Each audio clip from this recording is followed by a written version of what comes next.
بسم اللہ الرحمن الرحیم نحمده ونصلی علی رسولہ الکریم اما بعد فاعوذ باللہ من الشیطان الرجیم بسم اللہ الرحمن الرحیم اقرأ بسم ربک الذی خلق خلق الانسان من علق اقرأ وربک الاکرم صدق اللہ العظیم وقال النبی صلی اللہ علیہ وسلم طلب العلم فریضۃ علی کل مسلم ومسلمۃ کما قال علیہ الصلوۃ والسلام۔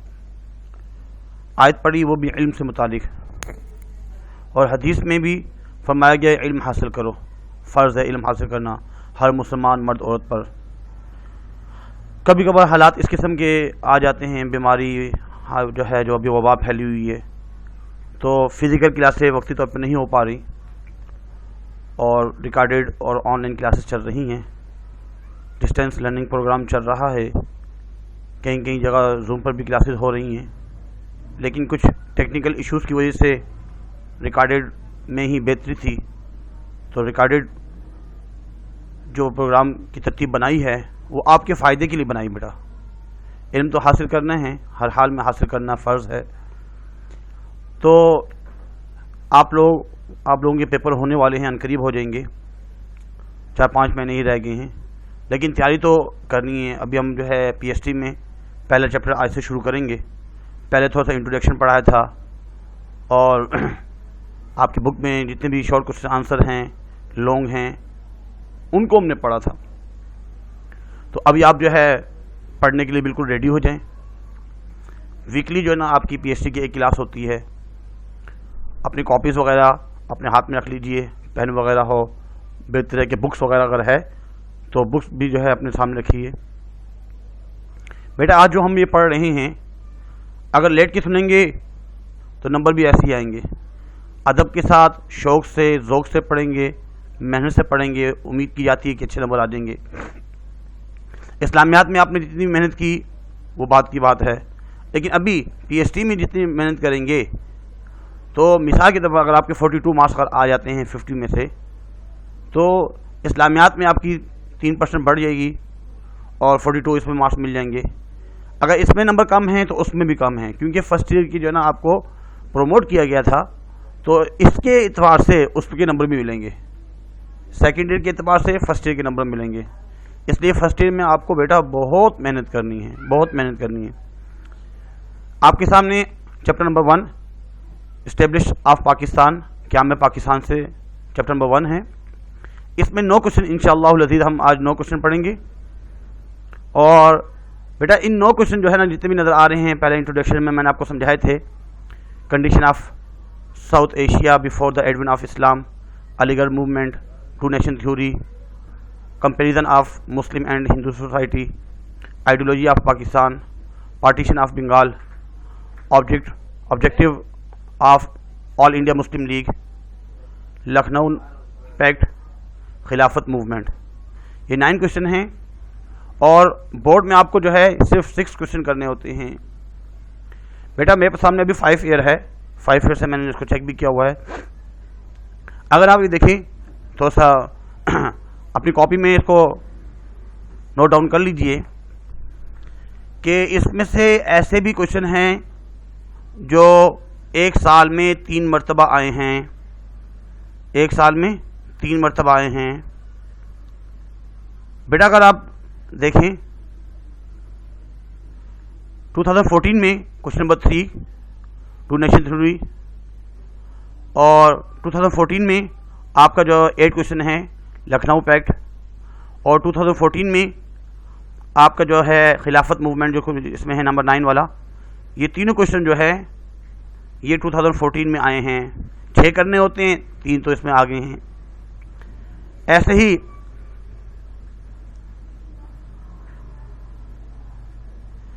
2015 میں پہلے جو 3 کوشچن ہیں، فرسٹ کوشچن وہ 15 میں آیا ہے، سیکنڈ وہ بھی 15 میں آیا ہے، اور تھرڈ وہ بھی 15 میں آیا ہے۔ اس کے علاوہ ایسے تو بہت سے ہیں جو 2 دفعہ آئے ہیں۔ اچھا 17 میں دیکھیے، 17 میں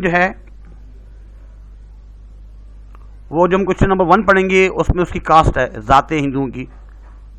کوشچن نمبر 1 والا جو ہے وہ 17 میں آ چکا ہے 2017 میں، اور 2 نیشن تھیوری کوشچن نمبر 3 یہ بھی 17 میں آ چکا ہے، اور کوشچن نمبر 9 خلافت موومنٹ یہ بھی 2017 میں آ چکا ہے.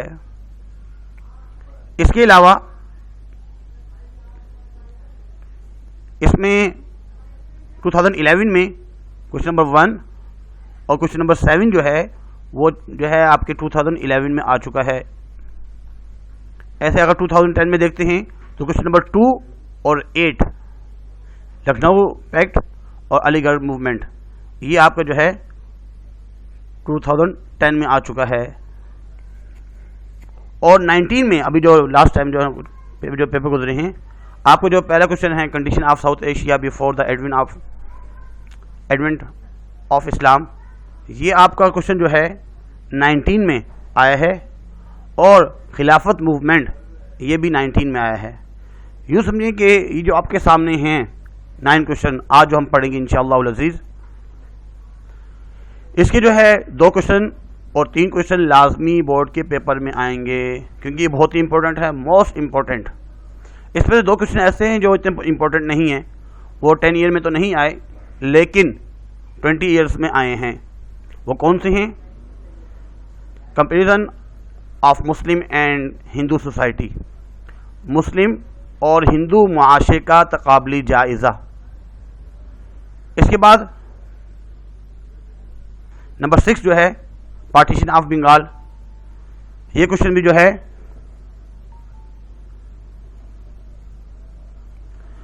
ٹین ایئر میں تو نہیں آیا، سائنس گروپ والوں میں نہیں آیا، لیکن کامرس والوں میں آیا ہے، سائنس گروپ کا نہیں آیا. تو یہ بھی آ سکتا ہے، آپ کی بک میں دیا گیا ہے، آ سکتا ہے. اس لیے بیٹا ان کو سمجھنا ہے، بہت ضروری ہے. اگر آپ سمجھنے کے لیے بالکل ریڈی ہو چکے ہیں پھر تو ہم اپنا لیکچر جو ہے آگے شروع کرتے ہیں. امید کی جاتی ہے کہ آپ بالکل ریڈی ہوں گے پڑھنے کے لیے، کیونکہ آپ لوگوں کے ذہن میں یہ بات ہونی چاہیے کہ ابھی ہم جو پڑھ رہے ہیں بورڈ میں سے 2 یا 3 کوشچن لازمی اس میں سے آ سکتے ہیں. شارٹ کوشچن آنسر 6 کرنے ہوتے ہیں، 2 اگر اس میں سے اگر آ جاتے ہیں اور آپ نے صحیح یاد کر لیے، سمجھ لیے، تو آپ کے لیے بہت ہی ایزی ہے.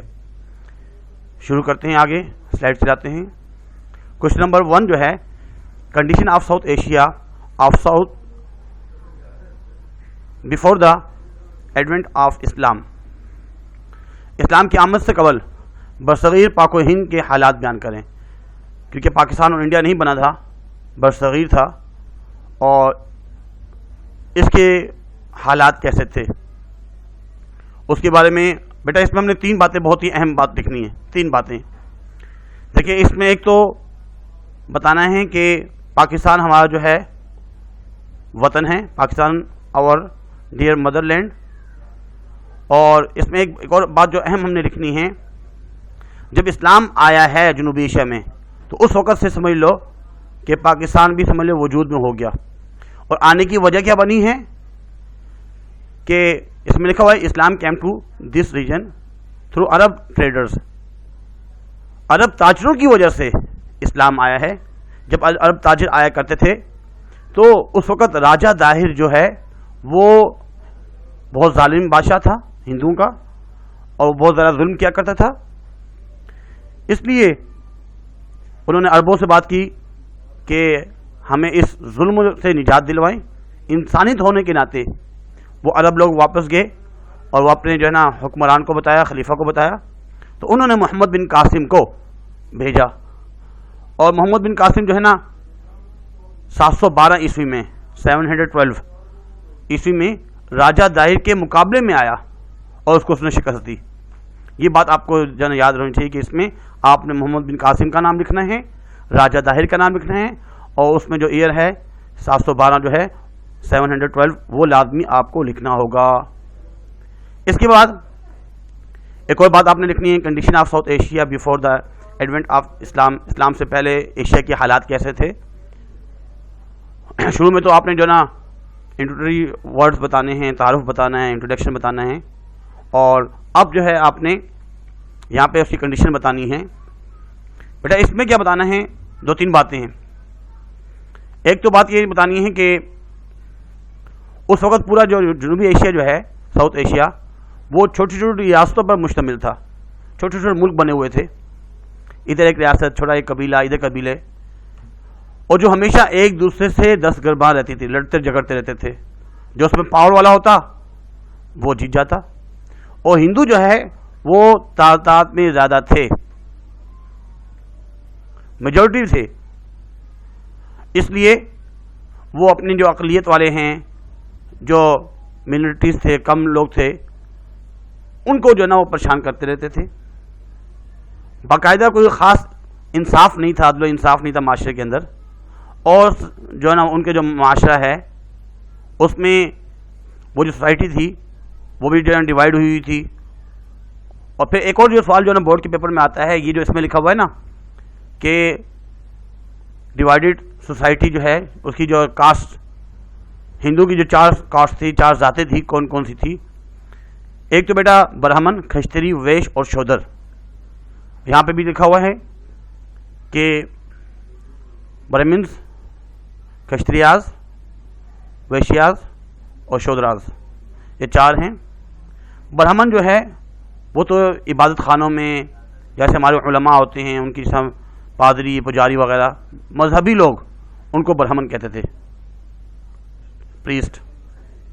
اس کے بعد ہے جو کھشتری ہوتے تھے وہ ویریس کلاس کے ہوتے تھے، مختلف قسم کے جنگجو یا جو فوج میں کام کرنے والے افسران وغیرہ، ان کو جو ہے نا کھشتری کے نام سے وہ کھشتری لوگ تھے، کھشتریاز. اس کے بعد لکھا ہوا ویش. ویش جو ہے وہ جتنے بھی کاریگر تھے، آرٹسٹ، ہاتھ سے جو کام کرنے والے لوگ، کوئی بھی جو ہے نا ان کو ہنرمند لوگ جو تھے وہ ویش ہوا کرتے تھے. اس کے بعد ہے شودراز، یہ لوئسٹ ورکر کلاس، نچلے طبقے کے جو لوگ تھے، کم ذات کے لوگ وہ تھے. پہلے جو دو تھے ان کی عزت تھی، اور جو دوسرے جو آخری جو ہے نا تیسرا اور چوتھا، ان کی کوئی خاص عزت نہ تھی. یہ جو ہے نا ایک تو سوال یہ آتا ہے، اور ایک سوال یہ الگ جو آتا ہے کہ رائٹ کاسٹ آف ہندوز کی جو ہے نا کاسٹ لکھیں، ذات لکھیں. اس کے بعد بیٹا ان میں ایک اور جو، کیونکہ ہمیں اس میں 4 ہیڈنگس لکھنی ہیں. ایک تو اس کا انٹروڈکشن لکھ دیا، condition of South Asia, divided society, اور نیرو مائنڈنیس، اسٹیٹس آف وومین. یہ تمام باتیں اس میں تقریباً 4-5 ہیڈنگس بنتی ہیں، یہ آپ نے یاد کرنی ہے. نیرو مائنڈنیس کا مطلب ہے کہ ان کا مائنڈ جو تھا بالکل ہی تنگ تھا، خصوصاً جو ہے جو نچلے طبقے جو لوگ تھے، ویش اور شودر وغیرہ، ان کی تو بالکل عزت نہیں تھی، اور عورتوں کو بھی کوئی خاص مقام حاصل نہیں تھا. اس کے بعد آگے لکھا ہے اسٹیٹس آف وومین. اس میں بتایا گیا کہ بھائی عورتیں جو ہے وہ ظلم و ستم کا شکار ہوتی تھی. جب بھی کسی کا اگر شوہر فوت ہو جاتا تھا تو اس عورت کو بہت برا خیال کیا جاتا تھا، اور اپنے شوہر کے ساتھ ہی اس کو زندہ جو ہے نا جلا دیا جاتا تھا، جس کو یہ ستی کے نام سے یاد کرتے ہیں. یہ بھی بیٹا بہت آسان ہے، کوئی مشکل نہیں ہے، آپ نے یاد کرنا ہے. ہم نے انگلش میں بھی جو ہے نا خود ہی لکھا، کچھ محنت کی، کچھ بکس وغیرہ لے کر ٹائپ وغیرہ کیا، کچھ سیٹنگ کی، اس کی ہیڈنگس بنائیں.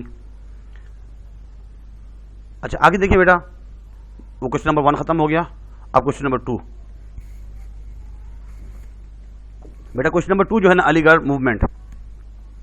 اب کوشچن نمبر 2 جو ہے نا 2015 میں بھی آ چکا ہے اور 10 میں بھی آ چکا ہے. 10 اور 15. اگر پچھلے سال پیپر ہوتے شاید 20 میں بھی آ جاتا، لیکن 20 میں نہیں آیا، پیپر نہیں ہوئے. اس دفعہ بھی آ سکتا ہے. کرنا کیا ہے اس میں آپ نے علی گڑھ موومنٹ کے بارے میں بتانا ہے کہ علی گڑھ جو تحریک ہے اس نے پاکستان کے لیے کیا کام کیا. پہلے انٹروڈکشن ہے، کیونکہ 1857 کے بعد انگریز جو ہے وہ ہمارے برصغیر پر قابض ہو چکے تھے، اپنی حکومت کو جما دیا تھا. اس میں مسلمانوں کو کافی جو ہے نا ناکامی ہوئی، اور مسلمان بہت ہی مایوس ہو گئے اور پستی کا شکار ہو گئے، ذہنی، معاشرتی، معاشی پستی کا شکار ہو گئے. سر سید نے یہ سوچا کہ کس طریقے سے مسلمان جو ہے دوبارہ بحال ہو جائیں، اور جو پستی میں ہیں دوبارہ ان کو ترقی کیسے حاصل ہو سکتی ہے. اس کے لیے سر سید احمد خان نے جب دیکھا کہ وہ کچھ لوگ تو دین حاصل کر رہے ہیں، لیکن سائنسی علوم اور انگریزی جو علوم ہیں اس کو مسلمان حاصل کرنے کے لیے بالکل ہی تیار نہیں ہیں۔ تو سر سید احمد خان کی کوشش یہ تھی کہ اگر مسلمان انگریزی دینی تعلیم بھی حاصل کریں، اس کے ساتھ ساتھ انگریزی تعلیم بھی حاصل کریں اور سائنسی علوم بھی حاصل کریں، تب تو وہ انگریزوں کا مقابلہ کر سکتے ہیں، کیونکہ ایجوکیشن نہیں ہوگی وہ آگے کچھ بھی نہیں کر پائیں گے۔ اس لیے سر سید احمد خان نے جو علی گڑھ یونیورسٹی بنائی، جہاں پہ قرآن و حدیث کی تعلیم کے ساتھ ساتھ دنیاوی تعلیم بھی دی جاتی تھی، اور ان تمام کوششوں کو جو سر سید احمد خان نے کیے پاکستان بننے کے لیے اور مسلمانوں کو بیدار کرنے کے لیے، ان تمام تحریکوں کو علی گڑھ کے نام سے یاد کیا جاتا ہے۔ کون کون سی ان کی ہے یہاں پہ بھی لکھا ہوا ہے، آبجیکٹو آف علی گڑھ موومنٹ، اس کی کون کون سی ہیں ساری اس میں لکھی ہوئی ہیں۔ ایک تو انہوں نے فارسی مدرسہ مراد آباد بنایا، جہاں پہ فارسی وغیرہ پڑھائی جاتی تھی۔ فارسی کے ساتھ ساتھ جو ہے، کیونکہ اس زمانے میں فارسی ہر بندہ پڑھتا تھا، فارسی اور انگریزی جو ہے نا پڑھائی جاتی تھی۔ پھر ایک اور ہے وکٹوریہ اسکول جو ہے نا غازی پور میں، وہ بھی ایک ماڈرن طرز کا ایک اسکول تھا وکٹوریہ، اور وہاں پہ جدید علوم جو ہے نا سائنسی علوم اور انگریزی وغیرہ 5 زبانیں سکھائی جاتی تھی۔ اس میں انگریزی، اردو، عربی، فارسی اور سنسکرت، یہ جو ہے نا پڑھانے کا انتظام تھا وکٹوریہ اسکول غازی پور میں۔ اس کے بعد علی گڑھ انسٹیٹیوٹ جو انہوں نے بنایا، وہ 3 مارچ 1866 میں یہ سائنٹیفک اسکول سوسائٹی نے ایک میگزین علی گڑھ انسٹیٹیوٹ گزٹ جاری کیا۔ اس کا مقصد کیا تھا؟ انگریزوں اور ہندوستانیوں کو ایک دوسرے کے جذبات و احساسات سے آگاہ کرنا، بہت ہی اہم بات اس میں۔ اس کے بعد انہوں نے جو تہذیب الاخلاق جو ہے رسالہ جاری کیا، اور وہ 1870 میں ایجاد ہوا تھا، اور یہ تقریباً 6 سال تک جو ہے چلتا رہا، اور اس میں جو ہے نا یہ تمام اصلاح کی باتیں کرتے تھے اور لوگوں کو بیداری سے جگانا، بیدار کرنا جو سوئے ہوئے لوگ تھے۔ اس کے بعد محمدن ایگلورینٹل کالج کا قیام، محمدن ایجوکیشنل کانفرنس اور سائنٹیفک سوسائٹی ایٹ غازی پور، یہ تمام چیزیں ہیں۔ یہ جو انہوں نے MAO محمدن ایجوکیشن جو انہوں نے بنائی، اس کا نام اصل میں تھا مدرسۃ العلوم کی بنیاد رکھی، اور اگلے سال ہی، یہ تو 1875 میں، اگلے سال جو ہے سرکاری ملازمت سے ریٹائرمنٹ لے کر علی گڑھ آ گئے اور کالج کے کام میں مصروف ہو گئے، اور 8 جنوری 1877 کو وائسرائے ہند لارڈن نے کالج کا سنگ بنیاد رکھا۔ یہ علی گڑھ کے بارے میں تمام باتیں تھیں جو تھوڑی بہت آپ نے لکھنی تھی، 4 ہیڈنگس لکھنی تھی۔ اس کے بعد بیٹا ایک اور سوال ہے 2 نیشن تھیوری، جو آپ لوگ 9 کلاس میں پڑھ کے آئے ہیں میٹرک لیول میں، سیم وہی ہے، وہاں سے بھی یاد کیا جا سکتا ہے، آپ نے یاد کیا ہوگا۔ مینز آف 2 نیشن تھیوری، اس کا معنی کیا ہے، مفہوم کیا ہے، نظریہ جو ہے، نظریہ پاکستان جو ہے، 2 قومی نظریہ، وہ ہے کیا چیز، 2 نیشن تھیوری ہے کیا چیز۔ اصل میں یہ بتانا چاہ رہے ہیں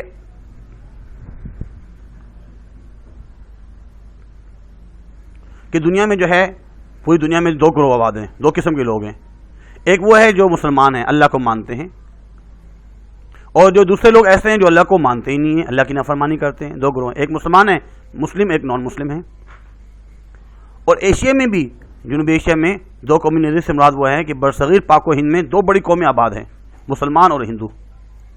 اگرچہ یہ دونوں قومیں کئی سال تک ایک دوسرے کے ساتھ رہیں، لیکن مدغم ہرگز نہ ہو سکی، مکس نہ ہو سکی آپس میں، کیونکہ الگ الگ ہر چیز، نظریہ الگ ہے، عقائد الگ ہے، ہر چیز الگ ہے۔ اور قومیت کی بنیاد 2 چیزوں پر ہوتی ہے، ایک تو ہے رنگ و نسل اور ایک ہے مذہب۔ یہاں قومیت سے مراد کیا ہے؟ جس کی بنیاد مذہب پر نہ ہو بلکہ رنگ و نسل پر ہو، یعنی مسلم اور ہندو 2 الگ قومیں ہیں، ان میں وجہ امتیاز رنگ و نسل ہے، نہ آبا و اجداد علاقہ ہے، نہ خاندان، بلکہ دونوں قوموں کے درمیان جو دیوار ہے وہ مذہب کی دیوار ہے۔ باقی کچھ لوگ جو ہے نا یورپ والے، وہ تو رنگ و نسل کو دیکھتے ہیں، ایک اپنی قوم بناتے ہیں، وطن بناتے ہیں، لیکن ہمارے ہاں جو ہے اسلام میں رنگ و نسل نہیں ہے، نہ کوئی مقصود جو ہے نا ملک حاصل کرنا، نہ خاندان، نہ علاقے، نہیں، بلکہ مقصود کیا ہے؟ مذہب جو دیوار ہے، مذہب کے مطابق جو ہے اپنی زندگی گزار سکے۔ اب جو ہے سر سید احمد خان جو ہے اصل وہ بانی ہیں، pioneer of two nation theory, دو قومی نظریے کی جو بانی ہیں وہ کون ہیں؟ سر سید احمد خان۔ سر سید احمد خان نے جو ہے نا سب سے پہلے کہا کہ بھائی مسلمان کو ایک الگ قوم تسلیم کیا، کہ مسلمان ایک الگ قوم ہیں، اور جو ہے ہندو الگ قوم ہیں، ہندو الگ قوم ہیں اور مسلمان الگ قوم ہیں۔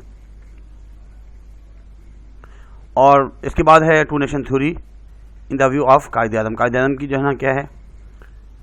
قائد اعظم فرماتے ہیں کہ قومیت کی ہر تعریف کے مطابق، اگر قوم کسے کہتے ہیں، ان کی جتنی بھی تعریفیں ہیں، ہر تعریف کے مطابق جتنی بھی تعریفیں ہیں، مسلمان ایک الگ قوم ہیں،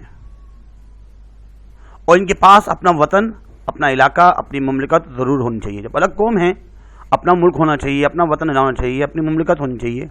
یہ قائد اعظم نے ایک نظریہ پیش کیا۔ اس کے بعد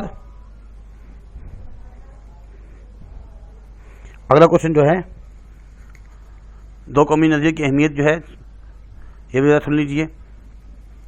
اس میں یہ وہ نظریہ جو مطالبہ پاکستان کی بنیاد بنا، اور اس میں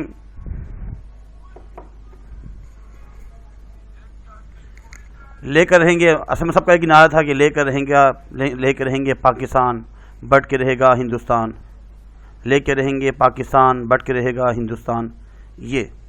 اور اسی بنیاد پر جو ہے نا پھر 14 اگست 1947 کو، 14 اگست 1947 کو پاکستان کے ایک اسلامی مملکت کی حیثیت سے مسنح شہود پر ابھرا، یعنی دنیا کے نقشے پر ابھرا۔ یہ بیٹا ٹو نیشن تھیوری ہے۔ اس میں 4 ہیڈنگس آگے، اس کا مفہوم کیا ہے، قومیت کی بنیاد سے مراد کیا ہے، اور قائد اعظم کے بارے میں، اور دو قومی نظریے کی اہمیت۔ اس کے بعد بیٹا یہ جو کوشچن ہے 10 ایئر میں تو نہیں آیا، لیکن 20 ایئرس میں آ چکا ہے۔ Comparison of Muslim and Hindu society, یعنی ہندو اور مسلم معاشرے کا تقابلی جائزہ۔ اس میں کیا کیا چیزیں جو ہے نا ان میں الگ الگ ہیں۔ اصل میں برصغیر میں بر کا مطلب ہوتا ہے ٹکڑا، اور زمینی صغیر چھوٹا سا ٹکڑا، زمین کا خشکی کا جو چھوٹا سا حصہ ہے برصغیر۔ اس میں 2 قومیں آباد ہیں، ایک مسلمان اور دوسری ہندو کی، اور ان کی تمام چیزیں مختلف ہیں، ان کا کلچر مختلف ہے، ان کا ریلیجیس جو ہے وہ مختلف ہے، اور انہی کی وجہ سے برصغیر کے مسلمان مجبور ہوئے کہ انہیں ایک الگ ملک بنانا ہے۔ اور نیچے جو ہے برصغیر کے مسلمان اور ہندو کے درمیان پائے جانے والے جو فرق ہیں، ان میں سے چند ایک کو ذکر کیا جا رہا ہے۔ پہلا جو فرق ہے ریلیجیس ڈفرینسز، مذہبی فرق۔ مسلمان جو ہے وہ ایک اللہ کو مانتے ہیں، اور اسلام توحید اور انسانی برادری کا درس دیتا ہے۔ مسلمان ایک اللہ اور اس کے رسول کو ماننے والے ہیں، ایک قرآن کو مانتے ہیں، جبکہ ہندو جو ہے ان کے مختلف نظریات ہیں، وہ جو ہے مرکب تہذیب کے پرستار ہیں، ان کے بہت سے خدا ہیں۔ ان کے معاشرے میں انسان کو مختلف طبقوں کے تقسیم کر کے ذات پات کے اختلاف کو ہوا دی جاتی ہے، اور زندگی گزارنے کا نہایت تنگ دستور ہے۔ ہمارے ہاں ایسے نہیں ہے، ہمارے ہاں ہم تمام مسلمان برابر ہیں اللہ کے نزدیک، لیکن ان میں ذات پات کا فرق ہے، مذہب میں فرق ہے۔ ہم ایک خدا کو مانتے ہیں، وہ بہت سے خداؤں کو مانتے ہیں۔ ہم جو ہے گائے کا گوشت کھاتے ہیں، وہ گائے کی پوجا کیا کرتے ہیں، اس کا گوشت نہیں کھاتے۔ اس کے بعد کلچر ڈفرینس کیا ہے، ثقافتی فرق کیا ہے، کہ وہ اپنے جو ہے نا آباء و اجداد کی جو اندھی تقلید کر رہے ہیں۔ ہندوؤں کے ہاں مردوں کو جلایا جاتا ہے، یہ ان کا کلچر ہے، جبکہ مسلمان اپنی میت کو زیر زمین میں دفن کرتے ہیں۔ گائے ہندوؤں کی نزدیک احترام خداوندی کے لائق مستحق ہے، جبکہ مسلمان سنت ابراہیمی کو ادا کرتے ہوئے ذبح کرتے ہیں۔ یہ کلچر ہے۔ معاشرے میں کیا فرق ہے کہ برصغیر کے 2 الگ الگ قومیں، یعنی سوشل ڈفرینسز کیا ہیں، اس میں یہ باتیں ساری لکھی ہوئی ہیں۔ کہ مسلم اپنے اپنے معاشرتی رنگ میں رنگی ہوئی ہے، لباس، خوراک، طریقہ زندگی، گھروں کی تعمیر، آداب، تسلیم کے انداز، غرض سب کچھ ہی جدا ہے۔ معاشرے کی ہر چیز ہماری اور ان سے الگ الگ ہے۔ اور کلچر میں ایک تو یہ ہے کہ بھائی ہم لوگ جو ہے نا سلے ہوئے کپڑے پہنتے ہیں اور وہ بغیر سلے ہوئے کپڑے پہنا کرتے تھے۔ وہ جو ہے نا مسلمانوں نے آ کے ان کو یہ چیز سکھائی ہے۔ ایسے اکانومک ڈفرینسز ہیں، سیاسی فرق۔ دونوں اقوام ہندو اور مسلمانوں کے سیاسی اختلاف نے دو قومی نظریے کے باوجود اور ارتقاء میں اہم کردار کیا، یعنی کہ ہمارے سیاست کے اندر بھی بالکل فرق ہے۔ اس کے بعد ہے آئیڈیالوجی آف پاکستان، نظریہ پاکستان، اس کی وضاحت کیجیے۔ آئیڈیالوجی کسے کہتے ہیں؟ اسٹینشل آف آئیڈیالوجی آف پاکستان اور نظریہ پاکستان کے بنیادی عنصر کون سے ہیں؟ 5 عنصر ہیں اس کے۔ اصل میں نظریہ پاکستان کیا ہے؟ نظریہ پاکستان کوئی نیا نظریہ نہیں ہے، بلکہ وہی نظریہ ہے جس کی بنیاد پر حضرت محمد صلی اللہ علیہ وسلم نے 1400 سال پہلے رکھی تھی۔ اور ہجرت کے بعد جب حضور صلی اللہ علیہ وسلم نے دیکھا کہ بھائی مکہ میں ہمارا رہنا بہت مشکل ہے، وہاں پہ نان مسلم زیادہ ہیں اور وہ ہمیں دین کے مطابق زندگی نہیں گزارنے دے رہے، مشکل ہے، تو ہجرت کی اور مدینہ میں جا کر ایک اسلامی ریاست قائم کی۔ دراصل پاکستان کا تصور اتنا ہی قدیم ہے جتنا کہ اسلام۔ اس طرح پاکستان کے تصور اور نظریہ کے لیے کسی مقام کی قید نہیں، بلکہ اس کے لیے اسلامی نظریہ حیات کی ضرورت ہے۔ قائد اعظم نے فرمایا، نظریہ پاکستان کی بنیاد اس دن پڑ گئی تھی جس دن ہندوستان کا پہلا غیر مسلم مسلمان ہوا تھا۔ یہ چیز بہت یاد کرنی لازمی۔ اگر پیپر میں اگر آ جاتا ہے آئیڈیالوجی آف پاکستان تو اس میں قائد اعظم کا یہ ارشاد، یہ فرمان کہ نظریہ پاکستان کی بنیاد اسی دن پڑ گئی تھی جس دن ہندوستان کا پہلا غیر مسلم مسلمان ہوا تھا۔ اس کے بعد جو ہے نا essential of ideology of Pakistan کیا ہیں؟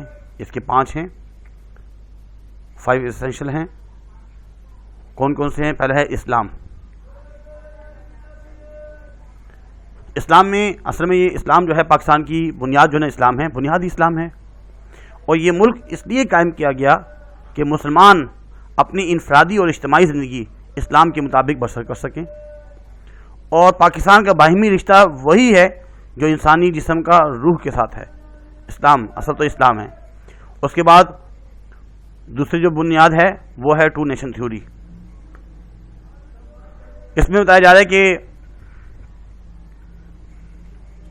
2 قومی نظریہ جو مطالبہ پاکستان کی بنیاد بنا، برصغیر کی ملت اسلامیہ کی تمام علاقائی نسلی اور ملکی تفرقے مٹ گئے اور سب نے مل کر ایک ہی نعرہ لگایا کہ مسلمان اور ہندو 2 الگ الگ قومیں ہیں جو کبھی ایک ساتھ نہیں رہ سکتی۔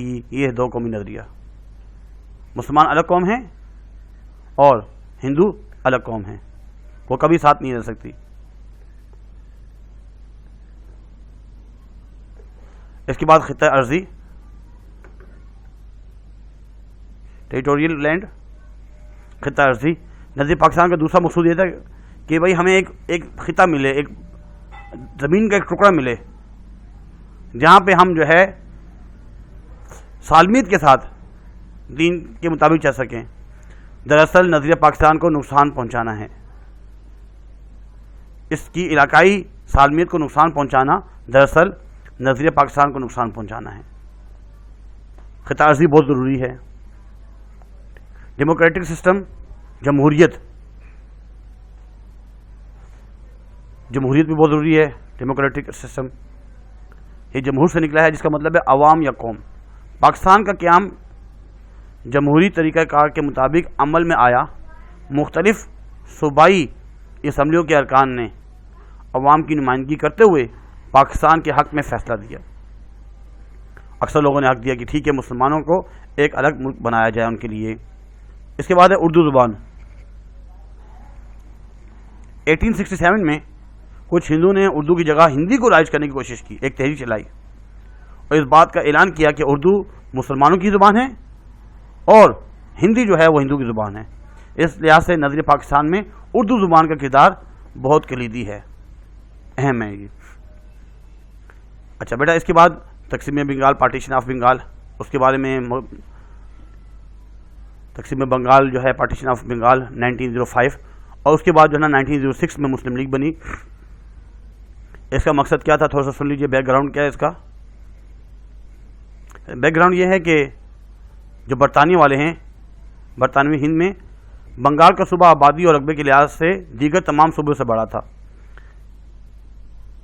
کیونکہ بہت بڑا تھا یہ۔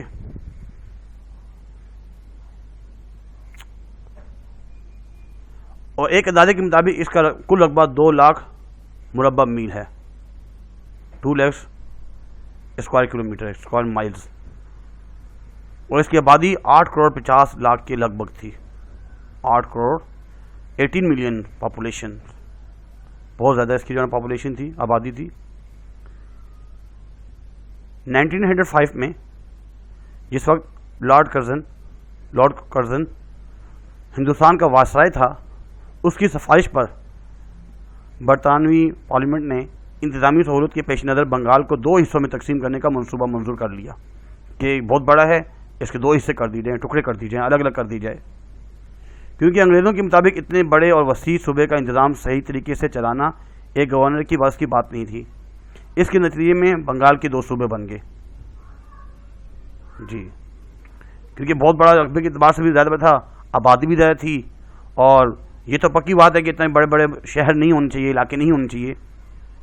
5000 اگر آبادی ہے، اس کے بعد اگر زیادہ آبادی شروع ہو رہی ہے تو ایک نیا اسلام یہ کہتا ہے، حضرت عمر رضی اللہ تعالیٰ جو اللہ ہے وہ یہی ہے، اور انگریز اس پر عمل کر رہے ہیں کہ اگر 5000 سے زیادہ آبادی ہے، اب وہ جو ہے اس کو دوسرا شہر ایسا بنانا شروع کر دی جائے۔ جتنے چھوٹے شہر ہوں گے اتنا اس کے مطابق جو ہے نا صحیح طریقے سے اس کو چلانا آسان ہوگا۔ تو انگریزوں کی یہی سوچ ہے، ابھی بھی یہی سوچ ہے، اس لیے بنگال جو ہے اس کی پارٹیشن ہوئی، 2 پروونس بن گئے، ایک مشرقی بنگال ایسٹ بنگال، اور دوسرا جو ہے وہ ویسٹ بنگال۔ ایسٹ بنگال جو ہے اس میں جو مسلم بہت زیادہ تھے، مشرقی بنگال میں مسلمان زیادہ تھے، اور اس کا رقبہ کتنا زیادہ، مسلمانوں کتنے زیادہ تھے، اس میں لکھا بھی ہوا ہے کہ 13 لاکھ میں سے، یعنی 31 میں سے 13 لاکھ جو ہیں وہ تو مسلمان تھے اس پروونس میں، میجورٹی مسلمانوں کی تھی، اور اس طرح لکھا بھی کہ اس کا رقبہ کتنا تھا، اتنا مربع میل جو ہے نا۔ پھر جو مغربی ویسٹ بنگال ہے، اس میں ہندو میجورٹی میں تھے، لیکن مسلم کا کیا ریئیکشن ہوا، کیا رد عمل ہوا؟ مسلمان اس تقسیم سے بڑے خوش تھے، ٹھیک ہے، مسلمانوں کو یعنی کہ جو ایسٹ بنگال ہے وہ الگ ہو گیا ہے، ویسٹ بنگال الگ ہو گیا ہے، مسلمان خوش تھے، کیونکہ مشرقی بنگال میں مسلمانوں کی اکثریت تھی، جو ایک نیا صوبہ بن گیا۔ مسلمانوں نے اطمینان کا سانس لیتے ہوئے تقسیم کے فیصلے کو خوش ہوئے، اس کا خیر مقدم کیا۔ مسلمانوں نے بہت سی قراردادیں منظور کرا کر حکومت برطانیہ کو روانہ کی، اور تقسیم بنگال پر حکومت کا شکریہ ادا کیا، یعنی کہ برطانیہ جو لندن ہے، انگلینڈ والے، ان کا شکریہ ادا کیا، اور بہت سی قراردادیں منظور کروانے کے بعد یہ ایسا ہوا، اور اس سے مسلمان بڑے خوش ہوئے، ان کا شکریہ ادا کیا۔ لیکن ہندوؤں کا کیا ریئیکشن تھا اس پر، جس کی وجہ سے جو ہے نا وہ ختم ہی ہو گئے، بنگال کے جو ہے منسوخ ہو گیا۔ دوسری جانب ہندو اس تقسیم سے بڑے برہم اور سیخ پا ہوئے، ناخوش ہوئے۔ اگرچہ مغربی بنگال میں انہی کی اکثریت تھی، لیکن وہ ہرگز یہ برداشت نہیں کر سکتے تھے کہ بنگال پر ان کی اقتصادی اور سیاسی جائیداری اور بالادستی ختم ہو جائے، کیونکہ اس میں بھی انہی کی جو ہے نا حکومت تھی، ویسٹ میں بھی ان کی تھی، وہ نہیں چاہتے تھے کہ بھائی جو ہے نا ہماری حکومت ختم ہو جائے۔ یہی وجہ تھی کہ ہندوؤں نے تقسیم بنگال کو ماننے سے انکار کر دیا، اور اس تقسیم کی منسوخی کے لیے ایڑی چوٹی کا زور لگایا، بہت کوشش کی، عدم تعاون کی تحریک شروع کر دی، انگریزی مال کی بائیکاٹ کا اعلان کر گیا کہ بھائی ہم انگریزوں کا جو ہے نا کوئی بھی مال نہیں خریدیں گے، اور اس کو بائیکاٹ کیا۔ قانون کی خلاف ورزیاں شروع کر دی، ٹیکسوں کی ادائیگیاں روک دی گئی، بالآخر تشدد پر اتر آئے، یہاں تک کہ وائسرائے کو قتل کرنے کی سازشیں تیار ہونے لگی۔ اس کے بعد جب تنسیخ بنگال ہوا تو حالات سے تنگ آ کر انگریز سرکار نے آخرکار گھٹنے ٹیک دیے اور 1911 میں بنگال کی تقسیم منسوخ کر دی اور بنگال کو پھر سے ایک صوبہ بنا دیا گیا۔ اس منسوخی سے مسلمانوں کو سخت صدمہ ہوا، لیکن وہ بیچارے کچھ نہیں کر سکتے تھے۔ اس تنسیخ پر جو معاملہ ختم ہو گیا، منسوخ ہو گیا، ہندوؤں نے انگریزوں کا پورا ساتھ دیا اور اس طرح مسلمانوں پر ہندوؤں کے تمام عزائم واضح ہو گئے۔ بیٹا اس کے بعد ایک اور جو کوشچن ہے وہ ہے مسلم لیگ کے اغراض و مقاصد کیا ہیں، aims and objective of all India Muslim League. Muslim League کا مقصد کیا تھا، یہ ایک ہی کوشچن ہے، یہ بھی اکثر آتا رہتا ہے۔ اور